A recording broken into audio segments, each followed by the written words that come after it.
Hello everyone. In the last class, we have discussed about the topic called weather. So now, moving on with this concept of weather, today we'll be discussing the other topic that is called climate. Now you might be thinking, or as I have said in the earlier class, that there is a difference between weather and climate. Yes, of course, there is a difference, but there is also some interrelation between the term called weather and climate. So today we'll be seeing what is that interrelationship, what climate is actually mean, or what are the factors that climate depends upon, how it changes, how it fluctuates. All these things we'll be discussing in today's topic. The first point is meteorologists record the weather of a place every day. We have learned in the last class that the weather is recorded every day and which is forecasted in the weather report. So who does that? The name of that person is meteorologist. They do this work of recording the weather of a place and they do it every day. Now, when these daily weather records are recorded for a long period of time, say a decade means 10 years or more, then these weather reports, they help us to determine the weather pattern of a place. It's just like if you are staying in a place for more than a decade, for example, then slowly by slowly, you will understand the nature of that place. Or say, for example, if you are staying in a foreign country, say, and if you don't know their language, but even then, if you stay for a long period of time, you will eventually know their language. This is just like a habit formation. So, similar to that, if we record the daily weather reports for a long period of time, then slowly by slowly we will understand how this weather changes or what is this pattern of the weather, how this weather may fluctuate or how this weather may drastically change. We will have some idea about it. We will come to know that how this weather may affect us in the future if we don't take the required precautions. Because as you know, there are many natural phenomena which can bring a drastic change in the nature. So we will know how these factors can be regulated and this weather pattern can be understood properly from there. So the average weather pattern taken over a long time, say 25 years, which is pretty long period of time, is called the climate of that place. So now I guess you all have understood what is the relationship or interrelatedness of weather and climate. Climate is nothing but it is the bigger picture of weather. Weather was just for a day or a week, but climate is a study of that same weather over a long period of time. That is known as climate. When we study the weather for a long period of time by taking the records of the daily weather reports, then we can understand the weather pattern. And this weather pattern study is only called the climate of that place. Now say for instance, if the weather of a place remains hot for most of the time of a year, then we can say that the climate of that place is hot. Say for example, in a desert, we all know the weather is very hot, not only for a particular day, but overall throughout the year, it remains hot. So what can we understand from there? That the desert has a very hot climate. Similarly, in a place like in our own place in the northeast part of India, there is a heavy rainfall, as well as the temperature is very hot and humid here. So, what can we understand about this climate of this place? We can say that the place is having a hot and wet climate because there is ample amount of rain, as well as there is this high rise in temperature. So when we talk about the climate of a place, we have to study the weather patterns of that place for a long period of time. Only then we can say properly that yes, that place has this type of climate. Now, the climate of a place is affected by its latitude, terrain, and altitude, as well as nearby water bodies and their currents.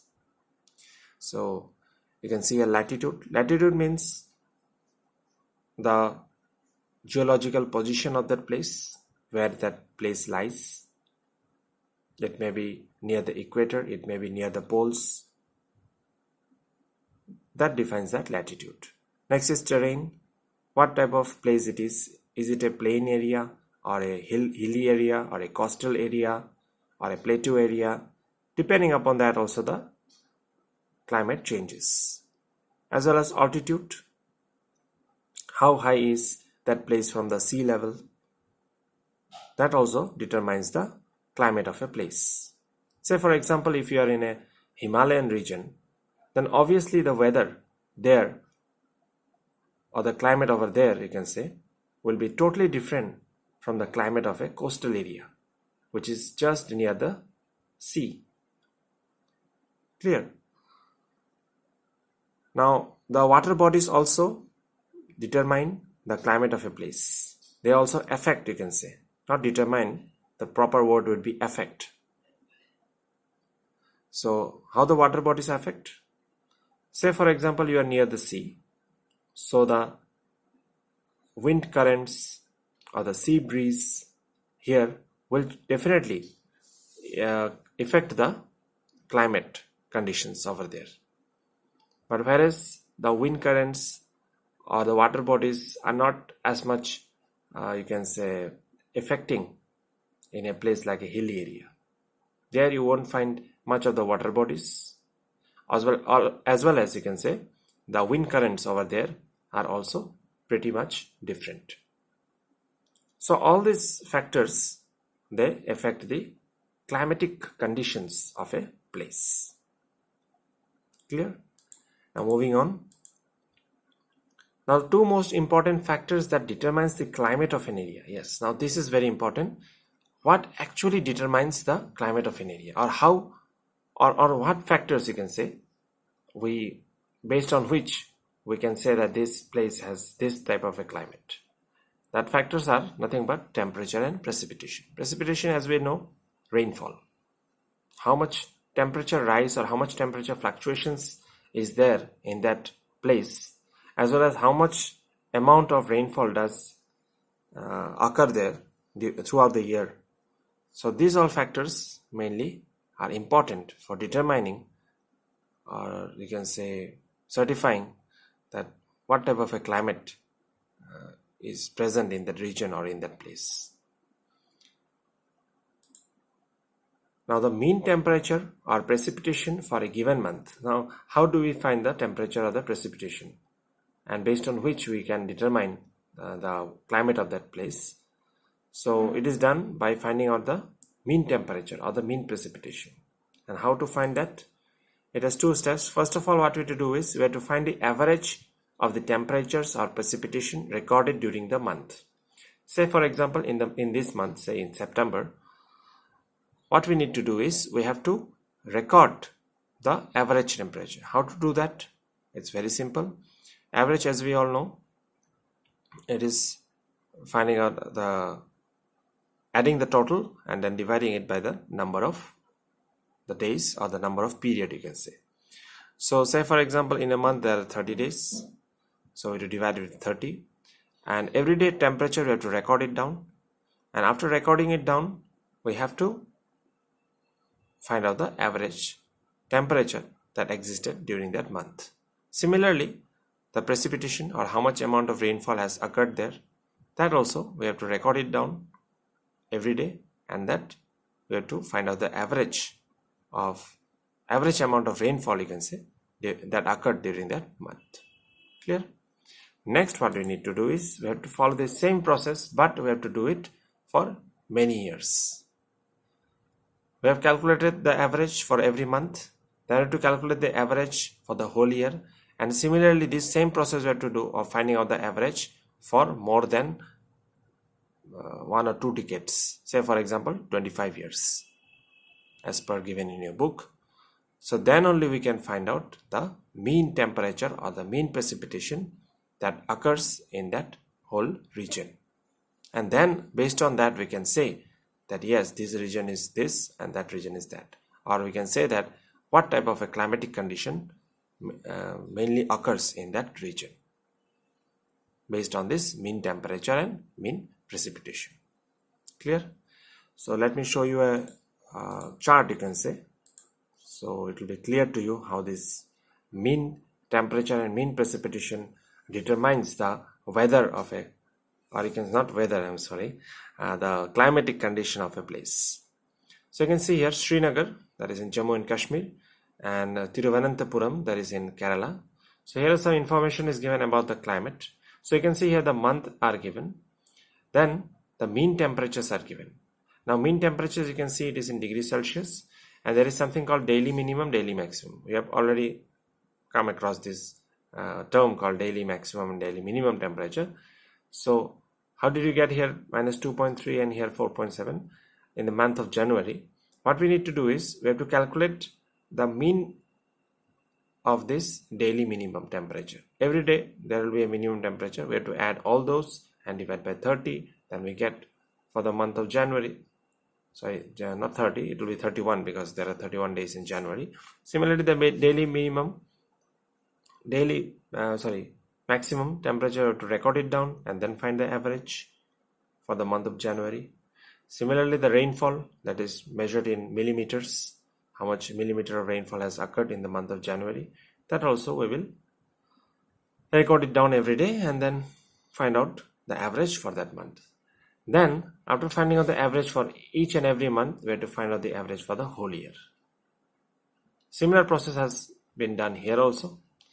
And then if we do this or find out the mean temperatures or the average, mean and average is the same thing. If we find out the mean or the average temperatures for the whole year, then for many decades, say 1 or 2 decades, for example 25 years, then only we can find out the actual mean temperature that has, or the mean precipitation that has occurred in that place.